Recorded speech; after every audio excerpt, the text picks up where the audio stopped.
today. So if you guys once again can please check out all this awesome stuff. Make sure you guys have your snacks and of course enjoy the matches to come. And if you guys haven't already, you can type in exclamation point Matcherino in the chat to make sure that you guys donate and give whatever it is that you can that you feel is on your heart to these wonderful people here at Casa as we head right into our Guilty Gear Rev 2 match. Oh yeah, we're in the house tonight. Casa, me casa, su casa. It's all good. We're getting started with a little bit of an unusual matchup here, seeing Jako versus Zato. Yeah, it's not too bad so far.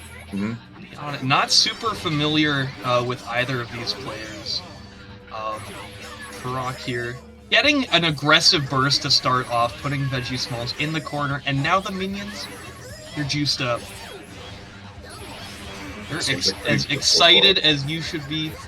The format here at Casa, we're doing ladder cutting to a top 8 eventually.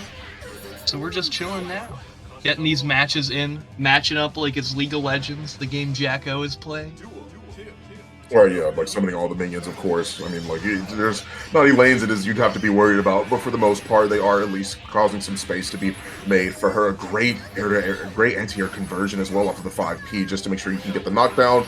But of course, I love how Eddie's playing here, or how Zato's playing here, mainly staying in the sky, trying to see if they can, like, any definitive jump-ins to try and see if they can get their game plan started.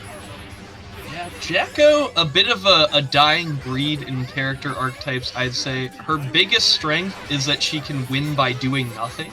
So now that these houses are on the ground, as long as they're not being destroyed, she's winning the game. Because those houses are leveling up, she's getting more screen pollution. So honestly, she doesn't have to do anything at this point. Well, I do agree with the fact that Zato did a wonderful job with making sure they took to the sky as best as they possibly could.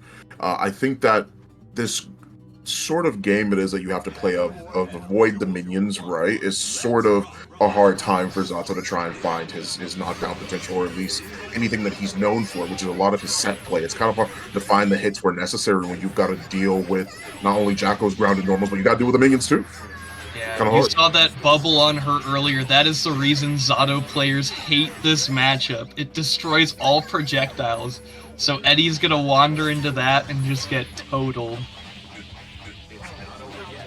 Confirmed. Not anything crazy so far. Instead, trying to find the hits, but a good jump back P is going to try and at least cause some space for it to be made with the most optimal of combos, of course. You can mash 5P as much as you want to in the air, and an air throw is what's going to net the round for Furok here. You're not a Guilty Gear player if you're not doing air throws as a way to punish people in neutral, really. Furok has been popping off with these super low air throws, just barely leaving the ground before inputting that 6H in the air. Not bad so far. Sets off the detonation. Timer is ticking down. Of course, Zato that tried to back up, but instead finds himself back in the gulag, with Jako being the warden here. The locking key, trying to find their way out, activates the red RC to maintain pressure. The minions are here getting beat up and getting jumped more so than anything. Fight back. Level 2 here. The property values are going up for Jako. Just sitting on all this land, and that's going to be an easy 2-0 for Furok.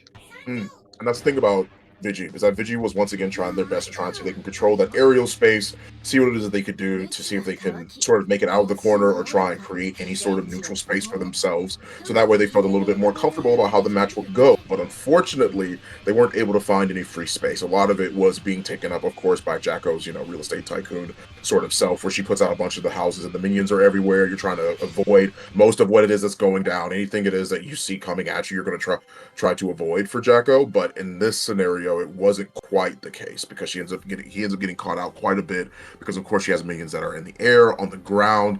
Any time where he was on the ground, Jako maximized on the damage, so it was really hard for him